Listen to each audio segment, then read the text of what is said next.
Una fe que transforma vidas. Diga conmigo, una fe que transforma. Dígaselo al que está a su lado, yo tengo una fe que transforma vidas. Yo no sé si la tiene o no la tiene, pero que la palabra de Dios haga que se produzca en su vida, ¿ok? ¿Lo cree o no lo cree? Estamos aprendiendo, estamos hablando de discipulado el día de hoy y estamos aprendiendo y cada día más a ser como el Maestro, a ser como nuestro Señor Jesucristo.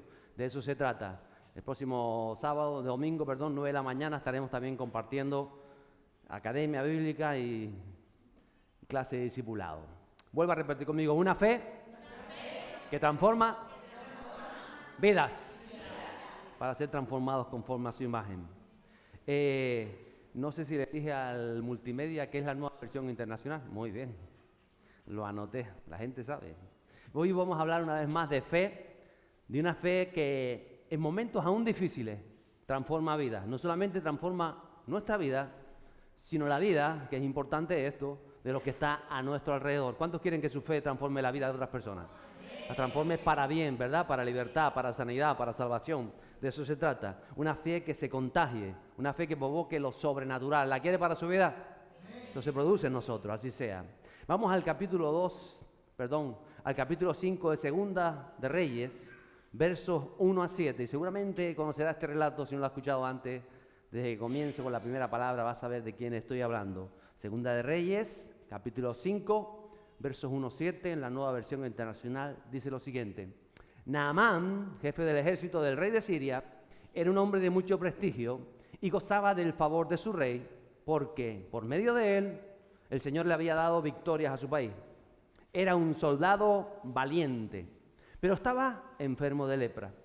En cierta ocasión, los sirios que habían salido a merodear capturaron a una muchacha israelita y la hicieron criada de la esposa de Naamán. Un día la muchacha le dijo a su amo: ojalá el amo fuera a ver al profeta que hay en Samaria, porque él los sanaría de su lepra. Naamán fue a contarle al rey lo que la muchacha israelita había dicho. El rey de Siria le respondió: bien, puedes ir. Yo le mandaré una carta al rey de Israel. Y así Naamán se fue llevando 30.000 monedas de plata. ¿Alguien tiene 30.000 monedas de plata en la cartera? Eran sacos de monedas, 30.000 monedas de plata, 6.000 monedas de oro. ¿Y 6.000? Que son menos. Tampoco, ¿verdad? Y 10 mudas de ropa. La carta que le llevó al rey de Israel decía: cuando te llegue esta carta, verás que el portador es Naamán, uno de mis oficiales. Te lo envío para que lo sanes de su lepra. Al leer la carta, el rey de Israel se rasgó las vestiduras y exclamó: ¿y acaso soy Dios capaz de dar vida o muerte para que ese tipo me pida sanar a un leproso? ¿Alguien podrá sanar a un leproso? Uy, habrá que preguntarle. Fíjense bien, dice el rey de Israel, que me está buscando pleito, en otras palabras, que me quiere hacer la guerra. El texto nos habla de varios personajes, cada uno con sus virtudes, cada uno con sus propios problemas personales, cada uno con su condición de vida. Aquí estamos diferentes personas y somos tan individuales, ¿verdad? Somos tan personales, sentimos las cosas tan diferentes, pensamos tan diferentes. Pero primero quisiera presentar el primer personaje que quiero resaltar en esta historia. Es la joven israelita. ¿Cuántos jóvenes hay aquí hoy?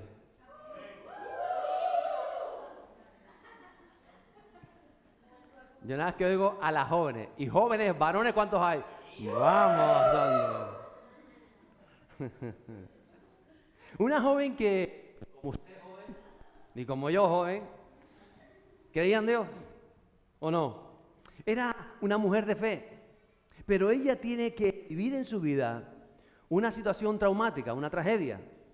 Y es que, imagino que un día salió a sembrar, o estaba ahí con el ganado, o estaba en su aldea, y de pronto dice que hay una incursión de militares sirios, que era el rey, y seguramente ya vivía en la frontera entre Israel y Siria, y militares sirios, y van y seguramente roban el ganado, o roban la cosecha, y recogen a algunos como esclavos. Entre ellas, recogen a esta joven, y la llevan secuestrada de su tierra, la llevan como esclava, y como precisamente es una joven guapa, atractiva, es de buen ver y en la edad idónea, se la dan como criada a la mujer de Naamán para que se ocupara de posiblemente hacerle la cama, recoger la loza, hacer las cosas de la casa, quizá cocinar y estar a la orden de esta mujer. Esa joven israelita se encuentra prisionera, sacada de su familia, de su tierra, deja de ser alguien libre. ¿Cuántos libres hay aquí? Y se encuentra en una situación diferente, esclava de esta mujer, de este famoso personaje que era un gran militar. Y usted se puede preguntar, ¿cómo es posible que una mujer de fe, que una mujer que cree en el Señor, que una mujer que por el contexto se ve que es una creyente, devota, apasionada por Jesús, que aún en su distancia ella sigue adelante? ¿Cómo es que Dios permite eso? ¿Se lo ha preguntado? ¿Por qué Dios permite esto? ¿Por qué será que Dios permita que la esclavitud entre su propio pueblo en esta ocasión? Mire, le diré que muchos personajes en la Biblia fueron usados por Dios para marcar y transformar una generación y que muchos de ellos fueron esclavos o tuvieron un tiempo de esclavitud. ¿Se acuerda de alguno de ellos? Yo le podría mencionar a José. ¿Se acuerda de José, el patriarca? Un corazón que fue transformado precisamente en ese tiempo de esclavitud, en ese tiempo de pesar, en ese tiempo de tragedia. Es donde el corazón de José, que parece que era un poco soberbio, un poco engreído, no sabía afrontar la vida como joven, pero tiene que pasar ese proceso para que su corazón sea transformado en el hombre que Dios quería hacerlo, en un hombre que perdona a sus hermanos, en un hombre que se extiende, en un hombre administrador, gobernante, que salva a todo su pueblo, no solamente su pueblo, sino salva aún al pueblo de Egipto de la hambruna y hace que dos naciones se salven para la gloria de Dios. Él pasó de esclavo a gobernante. O también le puedo hablar de otro de los esclavos famosos de la palabra de Dios, que es Aarón. ¿Usted sabe a qué edad fue liberado ahora Aarón? ¿Sabe que era el hermano mayor de Moisés, verdad? ¿Sabe cuántos años le llevaba a Moisés? 3 años. Si Moisés entró con 80 años a Egipto para liberar a un pueblo, Aarón tenía 83. O sea que estuvo 83 años sometido a servidumbre, toda una vida. Y fue un gran portador de Dios, el sumo sacerdote Aarón, ¿verdad? También podemos ver ahí a tantos, Daniel deportado, esclavo en la corte persa y en la corte babilónica, y cómo Dios usó esa condición para transformar 4 imperios, para mover las naciones y para hacer el propósito de Dios. Así que a veces lo que usted cree que es una tragedia es lo que Dios usa para meterse, como le decía hoy en el discipulado, a quizá usted lo llevan a prisión injustamente, y es porque Dios quiere meter la luz dentro de la Tenerife 2 o dentro de la prisión o dentro de la cárcel, porque quiere hacer un despertar, una vida, quiere hacer algo ahí maravilloso, y usted que se está luchando contra Dios, porque no vemos la vida como Dios muchas veces la muestra. Esta mujer entiende que se ha sido raptada de su territorio, se ha sido llevada en esa condición. Ella sigue creyéndole a Dios. Ella no se preocupa, ¿y por qué Dios? ¿Y por qué me pasó a mí esto? No está preguntándose eso, porque ella tiene clara que ella es una mujer de Dios, que ha hecho las cosas correctas y que Dios está encaminando su vida. ¿O no? A veces nosotros no lo pensamos así, pero es lo que estaba pasando. Me acuerdo también en el Nuevo Testamento aparecen varios esclavos, como Onésimo. Onésimo era un esclavo que se le escapa de Filemón y que precisamente es atrapado, lo meten en la cárcel, y ahí es donde conoce a Pablo en la prisión. Y Pablo dice, pues yo conozco a tu amo es Filemón, él se convirtió en mi ministerio, ven que te voy a escribir una carta, regresa a tu amo, sujétate a él, que él es como tu hermano en la fe, y yo tranquilo, él te va a perdonar y él va a estar contigo. Y Onésimo regresa a Filemón, usted lo verá en la epístola de Filemón, ¿verdad? O el esclavo del centurión que va delante de Jesús y le dice, tengo un esclavo que está enfermo, que está a punto de morir, porque habían situaciones donde los esclavos aún nacían en la casa de los amos y muchas veces los amos los recibían como hijos y los adoptaban. El mismo caso de Abraham, cuando él le dice a Dios, ay, no tengo heredero, ¿quién heredará el esclavo damaseno que tengo en casa, que se ha criado conmigo, que es fiel, que es de confianza? Él se quedará con las promesas y con las bendiciones que me has dado, Señor. Y eso dice, no, será tu hijo, nacido de tu vientre y de tu esposa, o del vientre de tu esposa. ¿O no? ¿Cierto? Entonces son situaciones que estamos viendo ahí. Eso me indica que nosotros no tenemos excusa ni argumento para no marcar nuestra generación desde la posición donde estamos. Porque esta gente, aún pasando por esclavitud, que no pertenecían a ellos mismos, marcaron para la gloria de Dios su generación y la etapa que le tocó vivir. Entonces usted no puede decir, yo no sé, yo no sirvo, yo no puedo, porque mira la enfermedad que tengo, porque mira aquello que estoy atravesando, porque mira que no sé mucho. No tenemos ninguna excusa. Dile al que está a tu lado, no tienes excusa para que tu fe transforme vidas. ¿Lo crees o no lo crees? No hay ninguna excusa válida cuando tú eres hijo de Dios. Nada. Todo está en nuestra mente. Es decir, yo no sé, yo no creo, yo no puedo. Todo eso está en nuestra mente. Porque esta joven israelita que termina como esclava en la esposa de Naamán el sirio sabe que hay un propósito de Dios para su vida. Esta mujer no se desanima, no se amarga, no se frustra. No, todo lo contrario. Ella dice, aquí hay un propósito que cumplir. Por eso el Señor me puso en esta casa. Porque yo estaba haciendo las cosas bien, yo he hecho lo correcto, yo he obedecido a Dios, yo creo en Dios, yo estoy marchando adelante, pero estoy en esta condición y situación. Y no es por mis pecados. ¿Entiende lo que le digo? Ese es el gran matiz de las cosas. Porque a veces estamos en situaciones por causa de nuestra rebelión y de nuestros pecados. Si es así, usted lo que tiene es que arrepentirse, reflexionar, decir, Señor, ayúdame, porque por causa de mi pecado, de mi rebelión, de no usar tu palabra, estoy en esta situación, pero aún así, tú me vas a ayudar porque yo creo en ti y estoy arrepentido de mis pecados. Y Él te va a ayudar. Pero otra cosa cuando estás en una condición, cuando has hecho las cosas correctas y la condición es traumática, el Señor o trágica quiere hacer algo maravilloso en tu vida. ¿Lo crees o no? Pero más grande lo que quiere hacer en la vida de los demás que están a tu alrededor. Y ahí está esta joven. Esta joven conoce a Dios. Ella tiene una fe que transforma a las personas que la rodean. Porque ella sabe, vuelvo y repito, ella entiende que hay un propósito mayor que su propia desgracia. Que su tragedia, que su condición, e independientemente de cualquier circunstancia que haya alrededor, ella sabe que su Dios es todopoderoso. ¿Usted lo sabe?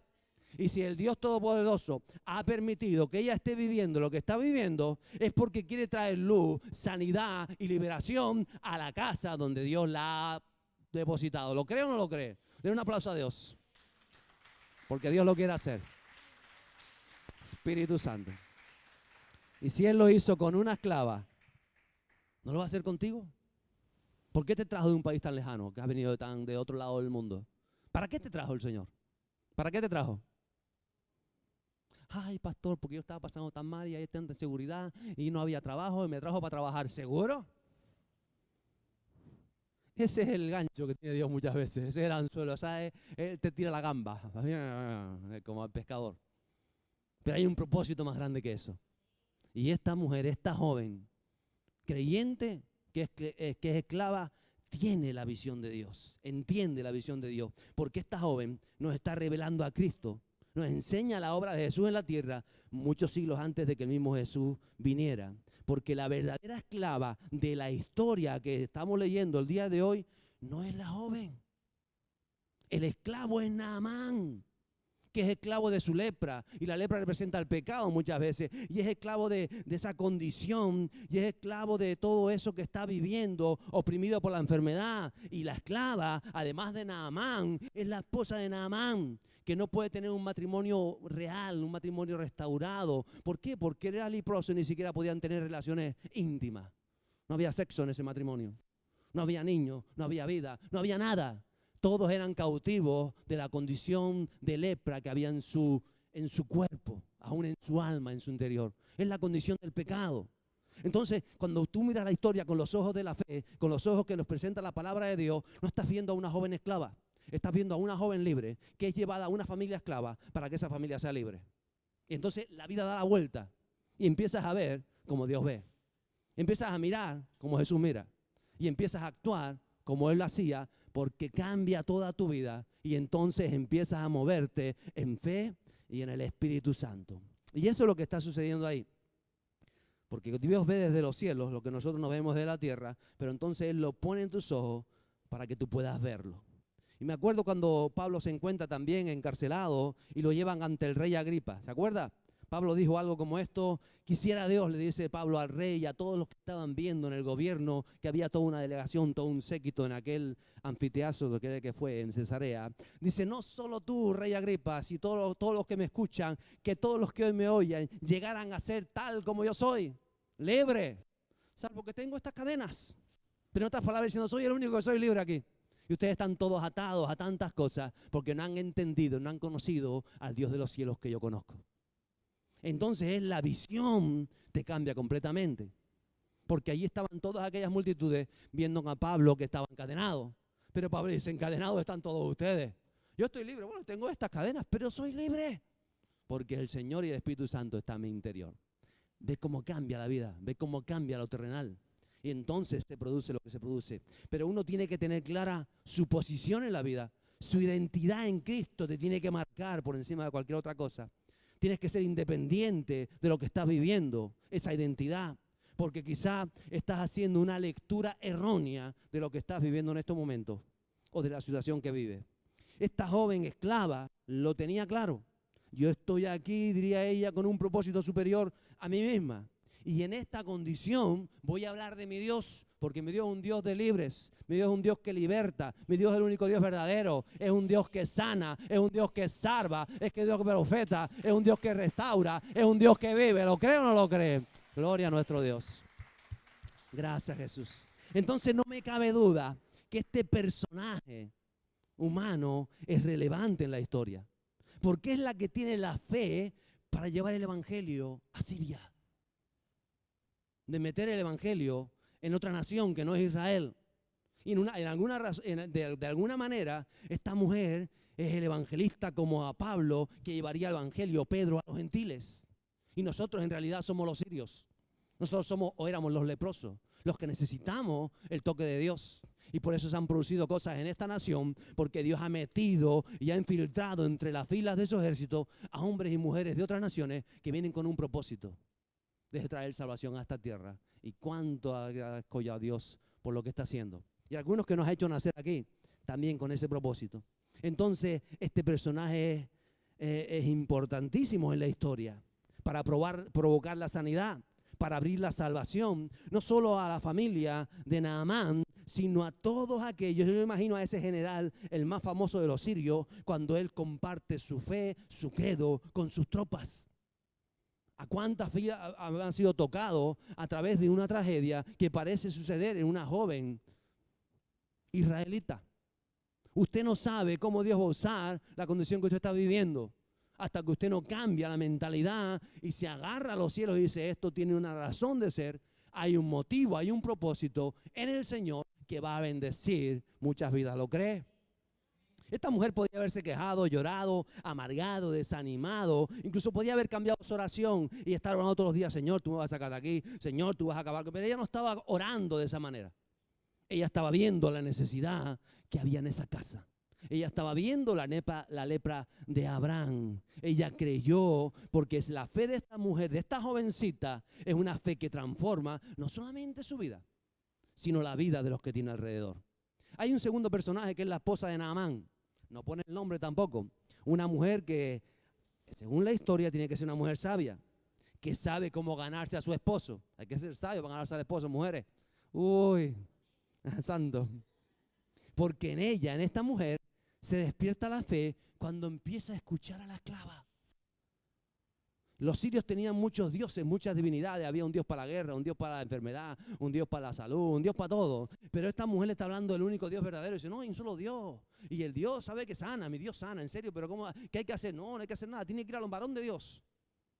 Y esta mujer despierta la fe la esclava despierta la fe en la esposa de Naamán. La fe en el Dios de Israel. Algo tuvo que ver esta mujer en aquella joven que le da motivos para creer. Yo te pregunto a ti, ¿qué motivos ven los que te rodean, las personas que están a tu alrededor, para creer en el Dios vivo? Tienen que haber algún motivo para creer, ¿o no? Porque si no hay un motivo para creer, si tú ante un problema te amargas, como se amarga todo el mundo, ¿qué Dios es tu Dios? Igual que el mío, diría el que te oye. Y si tú en medio de esto, en medio de lo otro, o cuando pasas estás quejando que no llegas a fin de mes, que la vida está más cara, que no sé cuánto, que se va a acabar el mundo, y que no sé qué, y que el gobierno, y qué tal, ¿es lo que hace todo el mundo? ¿Qué motivo le das al que te rodea para hablar de que Dios tiene el control de la política, de los gobiernos, que Dios pone, que Dios quita, que tú sabes que Dios se está moviendo, que lo que necesitas es conocer de Dios, y tú cambias la mentalidad, el lenguaje, la palabra, porque tú vives bajo otra realidad de vida. Entonces le das motivos a otros que están viviendo, que están amargados, que están pensando que la vida no sé qué, que se van a quedar sin jubilación, que va a pasar esto, que va a pasar lo otro, que va a venir un terremoto y se va a acabar el mundo, que él te va a pegar un pepinazo, que todo es negro. Tú dices, será negro en tu mundo, pero mi mundo es el mundo de la luz, es el mundo de la restauración, es el mundo donde tú conoces de Dios y Dios comienza a hacer cosas grandes en tu vida. Aún en los momentos de dificultad, en las tragedias, Dios usa esos momentos para hacer cosas grandes alrededor de mi vida. Entonces das motivo a los que te rodean para decir, o no, pero tiene que ser la fe. ¿Qué va a hacer si no? La fe. Y entonces esta mujer sabia, como digo, la esposa de Naamán, diseña un plan para bendecir su familia, para transformar su hogar, que vive bajo la esclavitud, lo repito, de la lepra, de la enfermedad. Era exitoso en tantas cosas, era uno de los grandes valientes, dice la palabra de Dios, su esposo, había llevado tantas victorias, pero le faltaba algo. Hay gente que es rica en dinero, pero le falta algo, o es rica en amistades, pero le falta algo, o es rica en posición, pero le falta algo, o es rica en salud, pero le falta algo, porque si te falta Cristo, te falta todo en realidad, ¿o no? Y esta esclava lo sabe, y la mujer sabia, dice la palabra de Dios, que edifica la casa. ¿Cuántos lo creen? ¿Alguna mujer por aquí sabia? Edifique la casa. Una mujer que sabe y se abre al mover de Dios y quiere ayudar a su familia. No se le pone a su marido, es un golfo, tu culpa, la lepra que tienes encima, Dios te castigó, bandido, siempre es el mismo, cabezón, no sé qué, no. ¿O no? Una mujer sabia que edifica la casa y sabe cómo decir al esposo, esposo mío, yo sé que tú tienes 1000 dioses, pero ¿qué tal? Me dice esta mujer, tú viste cómo es nuestra esclava, que es respetuosa, que es confianza, que siempre está alegre, que está gozosa, que está orando por nosotros, dice ella, su Dios. ¿Qué te parece? ¿Qué me dice ella? Que hay el Dios de Israel, el profeta de Dios. ¿Qué te parece si te acercas? Él va a ser bueno para nuestra relación, va a ser bueno. Y se sabe ganar al marido. El marido dice, uy, que era un idólatra. Dice, oye, pues a lo mejor es verdad. Porque me la había dicho, yo lo había escuchado a la esclava. Pero es que ahora mi mujer tiene ese, mi amor, que yo quiero tener relaciones contigo, pero así como estás cayéndose todo el cuerpo no puedo. ¿Por qué no te acercas? ¿Por qué no te acercas a Israel? ¿A dónde hay que ir? Dice, pues, tú vas a casa. ¿Entiendes? Hay que aprender, hay que tener sabiduría. Y los esposos también a la esposa, no se crean. Ahora porque tocó hembra, pero vamos. El macho también tiene que ganarse a la esposa y saber cómo le llega al corazón y cómo toca y restaura todas esas cosas. Qué importante. Hay un tercer personaje que por supuesto es el más que se menciona y es Naamán. Y el relato es el más que describe. Dice, jefe del ejército de Siria, un hombre de mucho prestigio. Gozaba del favor de su rey, porque dice la palabra de Dios que el Señor le había dado victoria a su país a través de él. Es decir, que Dios le estaba dando victoria a los enemigos de Dios a través de este hombre. Porque los sirios entraban y derrotaban muchas veces a los israelitas y a las naciones vecinas. Y dice que era un soldado valiente, pero que estaba enfermo de lepra. Ay, general. Cuando hablamos de general era un hombre disciplinado, estratega. Los generales tienen las cosas claras, ¿verdad? ¿O no? Me recuerda al centurión que se acerca a Jesús. Recuerda que entiende que Jesús es el rey del reino de Dios, es el Mesías. Y él le dice, el centurión le dice a Jesús, es verdad cómo funcionan los reinos. El rey manda y los súbditos responden. Así funcionan todos los reinos. No opinan sobre las órdenes, no discuten las órdenes, no se plantean si obedecen o no obedecen. No opinan, dicen, no. Si yo le digo a un subordinado, vaya, cierre la puerta, ¿qué hace el subordinado? Pues yo no tengo ganas de cerrar la puerta, no dice eso, ¿no? ¿Qué hace? La cierra, ¿o no? Sencillo, el centurión lo sabía, como Naamán lo sabía. El centurión está sujeto a autoridad, él se lo dice a Jesús y a sus súbditos. Y él le dice a Jesús, en el caso de Mateo 8 se encuentra esa enseñanza que nos habla también de ese general o de ese centurión, del que le dice a Jesús, mire, necesito que sanes al esclavo, porque yo lo amo, es como mi hijo, está ahí en casa, está a punto de morir, pero él dice, yo sé que soy gentil y tú eres judío y no es digno que los judíos entren en casa a los gentiles y más rodeado de tantos judíos, solamente Jesús tienes que decir la palabra. Y si tú dices la palabra, en el mundo de los cielos, En el reino del Espíritu, la palabra se cumple. Allá en mi casa no hace falta, no soy digno de que entres en mi casa. Recuerda, ¿verdad? Lo dicen muchos los católicos, recuerdan y no saben ni por qué lo dicen en casi todas las misas. No soy digno de que entres en mi casa, pero una palabra tuya bastará para sanarlo. Y dice que al oírlo Jesús se maravilló y dijo, en verdad os digo que ningún judío en Israel he hallado una fe tan grande. ¿Por qué? Porque el centurión tiene el sentido de claro de cómo funciona el reino. Y eso también es fe. Entender cómo opera el reino de los cielos es fe. Fe no solamente algo que se visualiza, es decir, yo sé que esto funciona así. Yo sé que si Jesús da la orden, las cosas se ejecutan y así funcionan. Y Naamán también lo entiende siglo antes. Él sigue el proceso de las autoridades. Naamán no sale corriendo a buscar al profeta de Israel, ¿verdad? ¿Qué hace Naamán?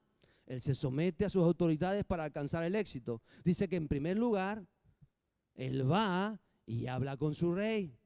Mire, muchas veces no nos funcionan las cosas por las opiniones personales, por el ego, por la soberbia, por tantas otras cosas. Naamán dice, no, voy a hablar con mi rey para que me dé permiso de ir a donde el rey de Israel a hablar con el hombre de Dios. ¿O no? Procedimientos, principios de reino, funcionan. Y él va, habla con su rey, con el rey de Siria, le presenta la situación, mire mi rey, ustedes nos conocemos, estoy ahí, pido su bendición para que vaya yo a Israel a buscar al varón de Dios. Y con una fe que mueve montañas, porque el rey le podía haber dicho, no tendremos nosotros pocos dioses, que vas a ir tú a buscar el Dios vecino. Pero no, porque la fe cuando se activa, comienza a producir fruto. ¿Lo entiendes? Tiene que atreverse a actuar. En segundo lugar, dice que entonces lo manda y él va directamente a hablar con el rey de Israel. No vuelve al profeta, sino va al rey de Israel para que éste le apruebe ir a hablar con el profeta. Mire, yo aprendí esto con 18 años en el cuartel. Me tocaba de vigilante, estaba vigilando la guardia de la nave a las 3 de la tarde y entra el alférez. Y era el día de la jura, yo tenía unas cosas que tenía que consultar con el alférez y me presentó mi alférez, Arsenio Pacheco, soldado, no sé qué. Permiso por hablar con usted. El alférez estaba sentado en la oficina, levanta la mano, no voy a decir la palabrota, pero me dijo, ¿y qué se cree que usted va a venir a hablar conmigo? ¿Qué procedimiento es ese? ¿Qué falta de respeto y qué deshonra? Usted va a hablar con el sargento porque la próxima vez no va a ver en la calle hasta que termine el servicio militar. Yo me quedé así. Sí, mi alférez.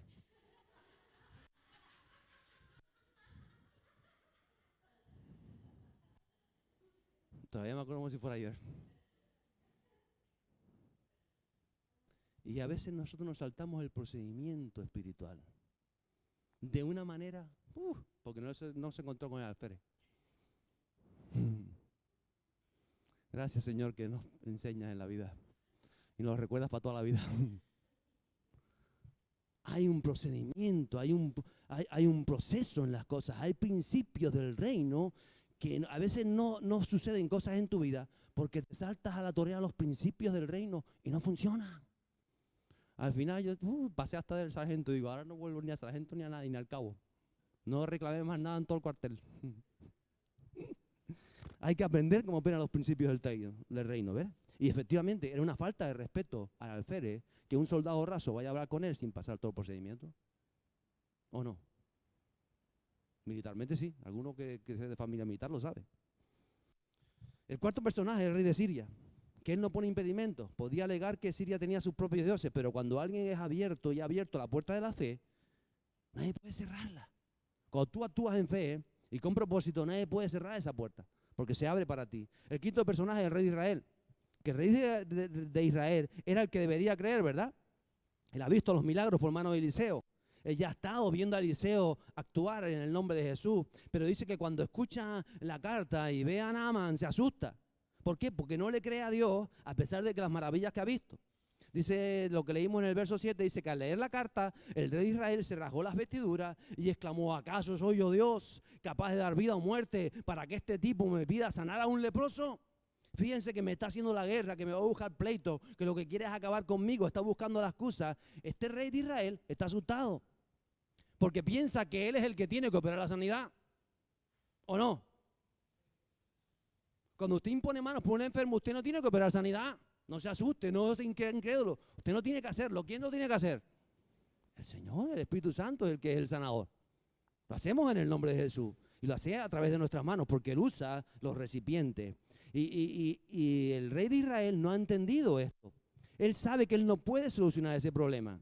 ¿Cómo va a poder sanar a un leproso? ¿Usted puede sanar a un leproso? ¿No? Mire, me hace ver a los creyentes que tratan por sus propias fuerzas, a su manera, de arreglar situaciones. Y se amargan porque no pueden, se frustran, hacen todo lo posible y las cosas no se dan porque no ponen a Dios primero. Porque lo tratan de hacer en lo humano. Aunque en el nombre de Jesús yo estoy orando, no. Estás buscando la manera de solucionar el problema económico, el problema familiar, el problema con las amistades, el problema laboral. Estás corriendo de un lado a otro ese problema emocional, de salud. Y tú dices que estás orando, pero Dios no es lo primero. Primero estás buscando la solución y después para quedar bien dice, no, pero Señor, yo en tu nombre, yo estoy haciendo esto porque tal. No. Dios es claro en su palabra. Si te saltan los principios, los procesos, lo que está haciendo el Señor, no vas a ver la mano de Dios. Por eso este rey se está asustado. Intenta solucionar el problema desde una posición humana. Mire, los problemas se solucionan de una posición en Cristo, no una posición humana. Damián Pacheco no es el pastor. Es la posición que Dios me ha dado de responsabilidad sobre esta iglesia, pero no es el hombre. Es el espíritu del hombre que está en el hombre. ¿Usted lo puede entender? No es usted, es el poderoso nombre de Jesús sobre su vida y la sangre de Cristo que ha sido derramada sobre usted. Entonces los problemas usted los tiene que enfrentar de una manera diferente. Usted va a tener que luchar lo que tenga que hacer en lo humano, pero siempre esperando que es Dios el que hace la obra. Siempre confiando que es Dios lo primero. O como decía la esposa de la pastora ahora, el centro sobre el que todo lo demás gira. Porque a veces decimos, Dios es el centro, pero yo estoy girando en mi realidad económica, estoy dando vueltas sobre esa realidad que no veo que se arregla esto, que se arregla lo otro, que hay una agua por aquí, que hay y estoy siempre, ese es el centro que me tiene. No, el centro tiene que ser Jesús tiene que ser tu condición y tú tienes que hacer las cosas conforme a la palabra de Dios. Y las cosas funcionan, pero tienes que tener esa fe para ver en un problema una oportunidad que se presenta de Dios, ¿o no? Aquello era un problema. Hay un leproso que está a la puerta del palacio con un séquito, con soldados, con no sé cuántas monedas de oro, sacos de oro y sacos de monedas de plata, con un montón de eso, diciendo, venga, veo que me sanes y te traigo todos estos regalos. Y por si las moscas traen un séquito de ejército detrás, pues si no, te voy a cortar la cabeza. Y entonces dice el rey, oh, qué susto, todo va mal. Es el rey de Israel. No está viendo una oportunidad de llegar a una alianza, de que no dejen de entrar, por ejemplo, los soldados sirios en territorio israelí, si Dios hace lo que este hombre está reclamando hacer, porque viene con fe, ¿verdad? No ve la oportunidad. No ve la oportunidad de que el nombre de Dios sea exaltado en Siria a través de que un leproso sea sanado en Israel. Él no está viendo eso. Él está viendo el problema y que no tiene solución. Hay soluciones en su vida para problemas que usted no los va a solucionar en la vida. Y tienes que depositar tu confianza en Dios y ver las cosas que Dios presenta. Por eso digo yo siempre que un problema es una oportunidad que tú le presentas a Dios para ver lo sobrenatural. ¿Cuántos quieren ver lo sobrenatural? Uy, milagros de Dios en su vida. Uy, ¿quieres un milagro de sanidad? Tendrás que enfermar, ¿no? Si quieres un milagro de sanidad. ¿O no? ¿Entienden lo que le estoy diciendo? No que se vayan a poner enfermo ahora.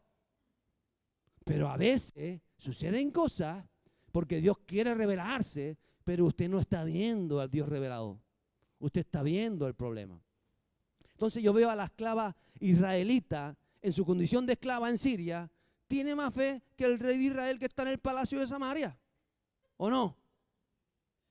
Que no tiene el problema de ser esclavo, que ha visto quizás la tragedia de ser arrebatada. Entonces hay una fe que está provocando que personas crean, pero resulta que llega el rey de Israel, que debería ser el que diga, es verdad, hay un Dios, yo lo he visto, ahí está el profeta Eliseo, vaya usted a Eliseo y me quito el problema de encima, porque yo la verdad que, pero ahí está Eliseo, mándelo para la iglesia, quítese el problema de encima, mándelo para la iglesia, yo te mando para la iglesia.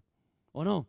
Por lo menos tenía que haber hecho eso, por lo menos, pero no quiere hacerlo. ¿Por qué? Porque no tiene esa relación con Dios, no tiene esa confianza en Dios, no tiene esa fe en Dios. Entonces la esclava que está en Siria tiene una fe que provoca cambios en la vida. El rey que está en Israel no tiene fe para provocar nada. Es más, para amargarse. La fe es para amargarse, porque se cree que encima es un problema más añadido. Está el sexto personaje, por supuesto, que es Eliseo. Todo empieza con la joven y nos lleva al varón de Dios. Versos 8 a 19 dice, cuando Eliseo, hombre de Dios, se enteró que el rey de Israel se había rasgado las vestiduras, le envió este mensaje: ¿por qué está su majestad tan molesto? Dile que está a tu lado, ¿por qué te molestan los problemas? Díselo.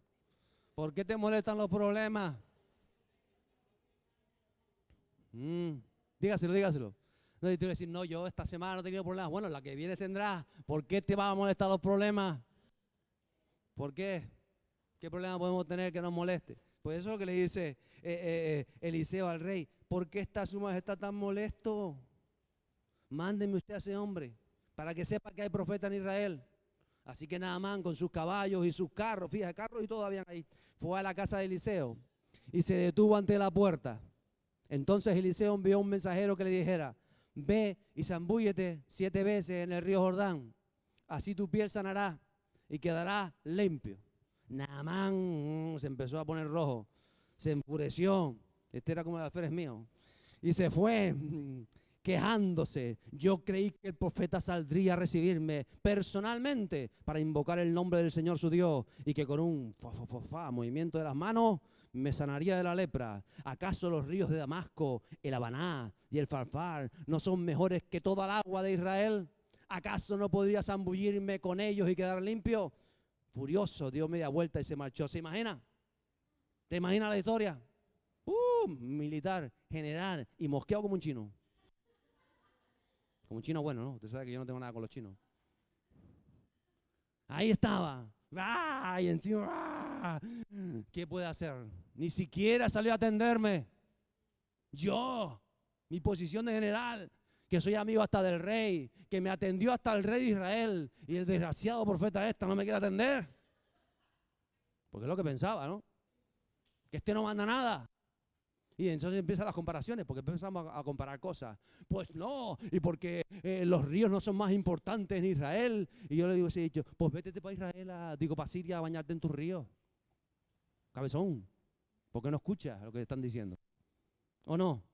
A veces somos así. ¿O no somos así?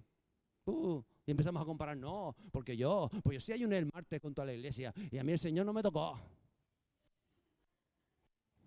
¿O no?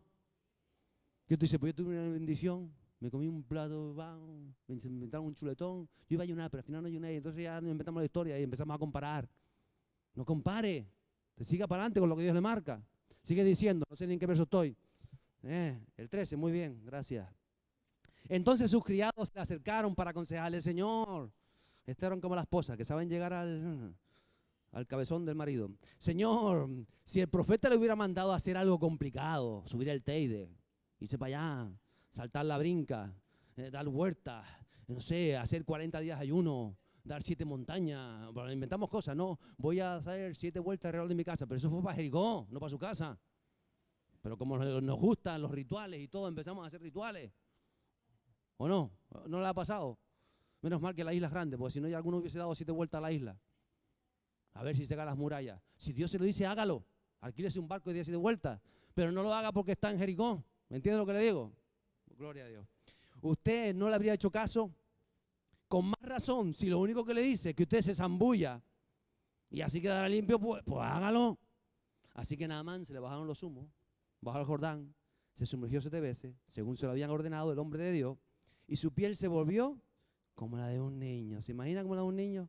Uy, que este hombre ya tenía ya todas las arruguitas. Yo sé que algún veterano aquí tiene la piel de un niño y usa muchas pomaditas. Voy a hacer Jordán, pero no se tiene 7 veces. Su piel se volvió como la de un niño y quedó limpio. Luego Naamán volvió con todos sus acompañantes y presentándose ante el hombre de Dios le dijo: ahora reconozco que no hay Dios en todo el mundo, sino solo en Israel. Le ruego a usted aceptar un regalo de su servidor. Pero Eliseo respondió: tan cierto como que vive el Señor, a quien yo sirvo, que no voy a aceptar nada.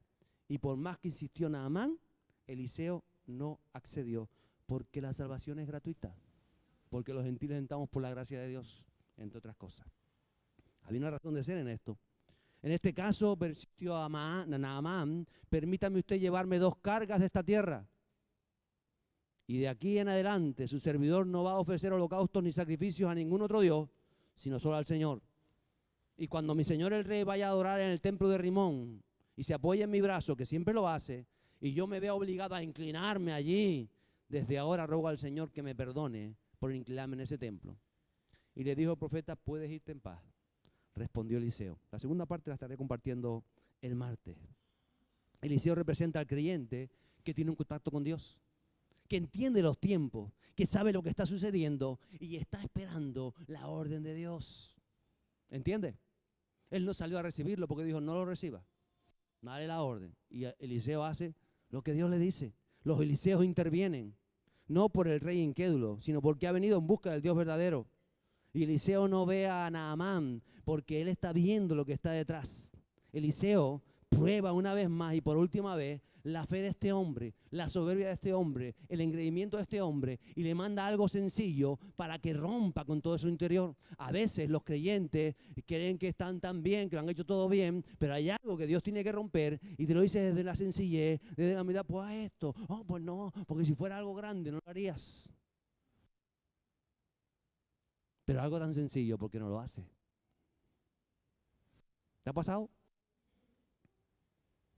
Indicaciones sencillas. Ya que estás aquí, que has hecho todo el recorrido, que pasaste por el rey de Siria, que pasaste por el rey de Israel, que recogiste todas esas monedas, esos sacos, que vienes con toda la humildad, que llegas hasta aquí, que fuiste a Samaria, que ahora vienes a donde estoy yo, ¿ya qué te queda? Vete y zambúllete 7 veces en el Jordán. ¿Qué le quiero decir? Que Naamán ha hecho lo correcto hasta ese momento. Ha hecho un largo viaje, ha creído, ha seguido los principios, el procedimiento, ha traído ofrendas y regalos, se ha regido por todos los principios de autoridad que conoce. Pero aquí lo donde a veces Jesús dice, hay pequeñas zorras que te terminan de comer la cosecha. Porque lo más sencillo no lo hace.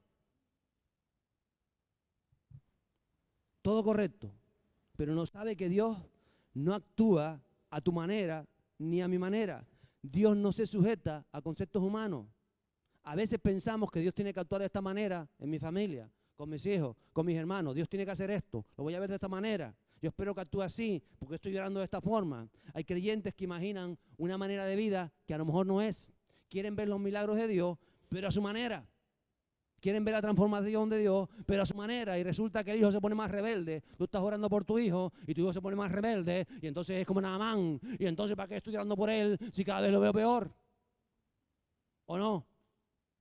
¿Te ha pasado, no? Porque el enemigo quiere que deje de tirar al blanco. Y entonces lo más sencillo que es mantente, persiste, una orden sencilla, ve, dale un abrazo y dale un besito. ¡Qué un besito! O lo que sea. Porque creemos que Dios tiene que actuar a nuestra manera, obedecer nuestras órdenes. Porque este Naamán al final estaba pensando que Dios lo tiene que hacer como un show, porque lleva toda vida con la lepra y no se lo va a quitar así, porque así hay que hacer un show para que todo el mundo lo vea, de cómo Dios hace cosas. Dios no va a hacer un show si no le da gana hacer un show, pero puede hacer un show o no. Porque Él trabaja como le da la gana, dile que está a tu lado, como le da la gana. ¿Por qué? Porque Él es Dios y no nosotros. ¿Quién lo hace? Él. Entonces Él lo hace a su manera. Usted quiere que lo haga a tu manera. Usted quiere ver las cosas de una manera. Y entonces cuando no las ves empiezas a amargarte, a preocuparte. Y el Señor dice, si te di una promesa y tú te mantienes esa promesa y haces las cosas con el procedimiento que te marcan desde el cielo y los principios del reino, las cosas se van a dar. ¿A qué sencillo? ¿Sencillo o no? Pues créalo, es sencillo. Y Eliseo no lo veo que trata de convencer a Naamán. Se asoma por la ventana, Naamán, hazme caso, Naamán, que te va a ir bien, venga chico, venga, ¿no? Ya le di la palabra. ¿La coge o no la coge? Si la coge, bien para ti. Si no la coge, es tu problema. Pero la palabra está dada por el profeta. ¿Lo crees? Qué bueno. Entonces, si quiere sanar de su lepra, tiene que romper, y a veces nosotros tenemos que romper con conceptos mentales, con historias personales, con emociones erradas que impiden ver la obra de Dios. Porque en sí no es el río Jordán, es la obediencia. Es el romper muchas veces con todos esos conceptos preconcebidos que tenemos dentro de nosotros. Y aquí aparecen los séptimos personajes, que son los consejeros de Naamán, que dice la palabra de Dios, que también eran sus criados. Ay, cómo Dios actúa con los esclavos, con los criados, ¿o no? Y los criados le dicen, ay, amigo, Naamán, varón, hombre poderoso, ¿por qué no hace caso al profeta? ¿Qué más le cuesta? Vaya, venga hoy. Hágase pequeño esfuerzo de más, que seguramente, en otras palabras, tienes que rodearte de gente, de fe, de gente que te asesore bien, de gente que te dé un buen consejo, de cuando tú dudas, cuando tú parece que la cosa no está, va a haber alguien ahí que te va a decir, tranquilo, sigue orando. Pero es que me está pasando, sigue creyendo. Yo te estoy ayudando en tu oración, sigue perseverando. Sigue adelante, no te dejes desanimar por esos pensamientos, no dejes que lleguen a tu corazón, porque Dios ha marcado la palabra y la marcada palabra se tiene que dar. Si esa mujer te dijo, esa esclava te dijo que este Dios es un Dios poderoso, que Dios sana de la lepra, Dios te va a sanar, pero tiene que seguir hasta el final. ¿Hasta dónde hay que ir? Hasta el final. ¿Hasta dónde hay que ir? Hasta el final. ¿Hasta dónde? Hasta el final para ver la obra de Dios. Den un aplauso a Él, que ahora sí se merece. Hasta el final para ver la obra de Dios. Y tienes que rodearte de gente así. Gloria, Espíritu Santo. De una iglesia que te diga la verdad, aunque te duela o no. Porque a nadie le gusta que le digan que es feo. Cuando es feo, no te queda bien esa pintura. Te queda toda o no. A veces no le gusta a la gente. ¿O sí le gusta? No, no le gusta. A la gente le cuesta mucho ser corregida. Y le tuvieron que decir, Naamán, por supuesto, con respeto, con diplomacia, mi señor. ¿Y qué tal si hace lo que le queda? Quizás está usted equivocado.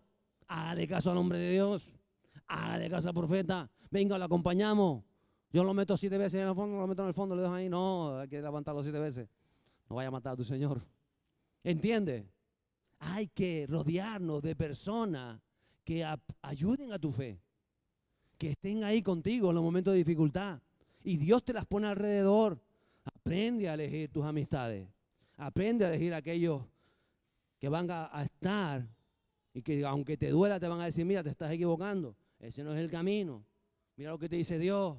Vamos, ánimo, que Dios quiera contigo, te quiere ayudar, pero haz las cosas correctas. Si quieres ser transformado, ¿usted quiere ser transformado a la imagen de Jesús? Gracias, Espíritu Santo. Haga caso. Si quiere ver lo sobrenatural, la salvación, la sanidad que se produce en Naamán, porque no solamente Dios quería tocar la lepra de Naamán, quería tocar su hogar, quería tocar Siria. Los enemigos de Israel querían que ser tocados. Y me acuerdo de aquellos leprosos que se acercan a Jesús, ¿se acuerda? 10 leprosos van a Jesús, Señor, sánanos. Y Jesús le dijo, vayan, lávense y serán sanos. Y se fueron de camino y fueron sanados. ¿Y quién volvió? ¿Cuántos volvieron? Y Naamán volvió al profeta de Dios. Volvió, él se podía haber ido, pero volvió y dijo, ay, hay Dios en Israel. Ay, yo me creía que era un Dios sanador, pero ahora me entiendo que es el único Dios verdadero que merece toda mi adoración. Y si usted no me recibe esto, pues déjeme llevarme sacos de tierra, porque ellos después hacían sus altares. Y si el único altar y el único Dios que voy a adorar yo será el Dios de Israel en la tierra de Israel, le dice. Porque él sabía que había santidad en aquella tierra que estaba pisando, que era la tierra de la promesa, como Dios ha prometido a esta tierra de Tenerife, tierra que fluye leche y miel. Y usted tiene que comer en su corazón y hacer una obra para Él en el nombre de Jesús. Gracias, Espíritu Santo. Gracias, Jesús. Entonces Naamán se convierte en un adorador de la presencia de Dios. Y hay un arrepentimiento genuino, tan genuino que él deja todo su politeísmo, todo lo que había pensado hasta ese momento, y le dice, profeta, pero es que el rey siempre me llama a mí, porque soy su mano derecha, y cuando son las procesiones y cuando es la historia, él me pone ahí delante y tengo que apoyarlo porque el rey está viejito y él se apoya de mí para ir, y Dios me perdonará por eso. ¿Qué le dice? Vaya en paz, que ya la obra está hecha. Vaya en paz, que la obra ya está hecha. ¿Usted lo puede entender? Hay cosas que a veces no entendemos, pero que se rigen por lo que Dios está marcando de los cielos. El relato de Naamán nos enseña tantas cosas en cada situación, que es posible que hasta las circunstancias más trágicas, como la joven esclava, ver los propósitos de Dios para salvar y tocar vidas y traer sanidad a una tierra.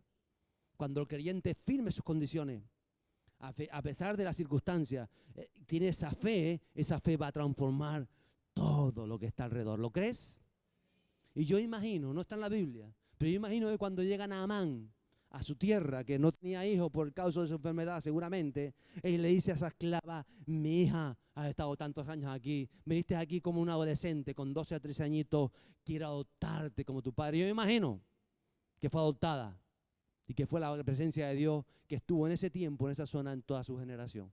No, quizás no fue así, pero yo entendiendo como entiendo la palabra de Dios, lo que hizo con José, lo que hizo con Aarón, lo que hizo con el siervo de centurión y con tanto, yo sé que la vida de esta joven esclava también fue transformada porque era un mensaje y una portadora de la presencia de Dios.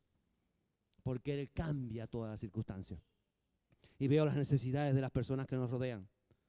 Porque alrededor de nuestro hay verdaderamente personas necesitadas.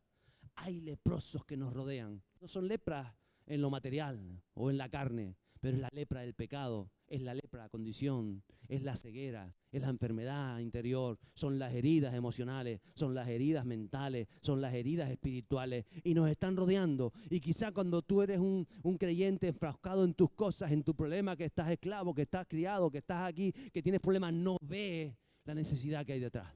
No ves la razón por qué Jesús te puso en ese lugar. Entonces tenemos que inspirar otras vidas y vivir una relación con Dios como Eliseo, para que tú tengas una palabra certera que traiga libertad a otros. Entonces cada uno tiene una función en este proceso, en este plan. Por eso cada uno tiene un don en la iglesia de Dios, que no se desarrollan solamente estas 4 paredes, sino que se llevan a la sociedad, porque nuestra iglesia en realidad es Tenerife, es la iglesia. Esas son, si vamos a hablar de 4 paredes donde desarrollar nuestros dones, es la isla. Y es la isla porque está rodeada de mar, porque si no seguimos para allá. Pero por el momento es la isla, ¿verdad? ¿O no? Y ahí, después ya vamos para allá, dice la pastora, ya se quiere ir corriendo.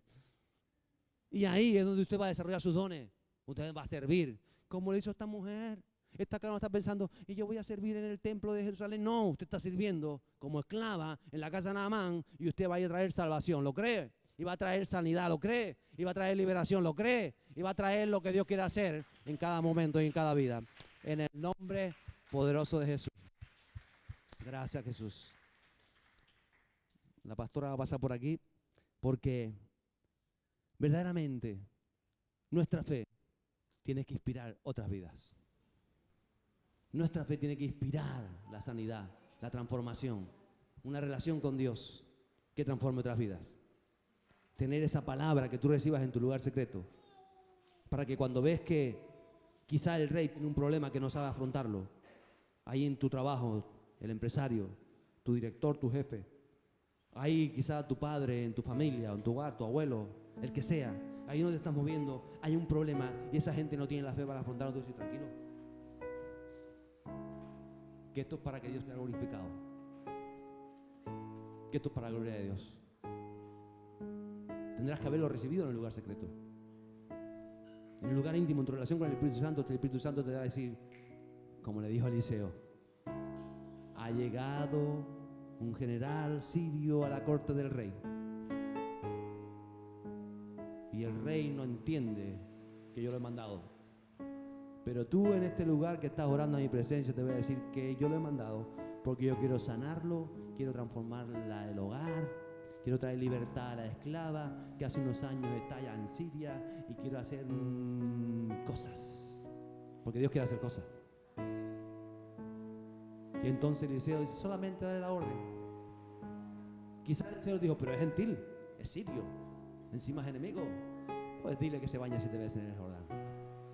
Y Eliseo dice, Ricky, vete y dile que se bañe 7 veces en el Jordán. Y Ricky sale y le dice, báñese 7 veces en el Jordán. Y no salió el profeta, y no salió el hombre de Dios, y no salió, no. Pero ese Naamán tenía a su alrededor gente como usted, que a veces son criados, pero que están ahí para un consejo a un poderoso guerrero que Dios quiere usar en otras cosas.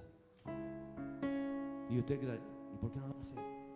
De un consejo sabio, un consejo de luz, que la fe te lleve a vivir los principios del reino. Rodéate de personas que cuando venga la duda te ayuden, te direccionen para ver los milagros de Dios. Que cuando estés haciendo las cosas mal, sepa, te diga, mira, esa relación no te conviene. Te lo digo en el nombre de Jesús porque a mí me pasó, porque yo pasé ya por eso y va a ir mal. Yo sé que estás enamorado, que estás enamorada, pero no es la razón.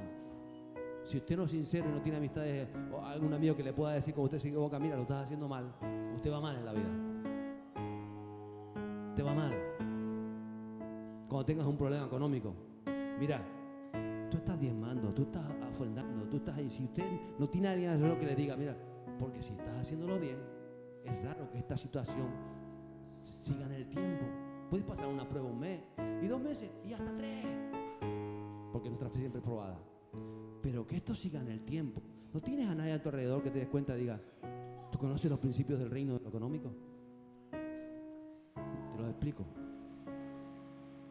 O en un momento de enfermedad, mira, acuérdate que la palabra dice que si no has perdonado, el espíritu de sanidad no puede entrar a tu vida. ¿Todavía tienes récord con tu padre por aquello? Alguien sabio que te sepa ayudar y que tú digas, de verdad, tengo que reflexionar. Quizás eso. O quizás sea como Pablo, que 3 veces pidió, pero aún sigue eso ahí porque el Señor le dijo, bástate mi gracia. Pero alguien te lo va a decir, mira, el Señor te dice, bástate su gracia, porque Él se está perfeccionando en tu enfermedad. ¿O no? Pero Dios se mueve en la iglesia. Dios le usa a usted. Dios me usa a mí.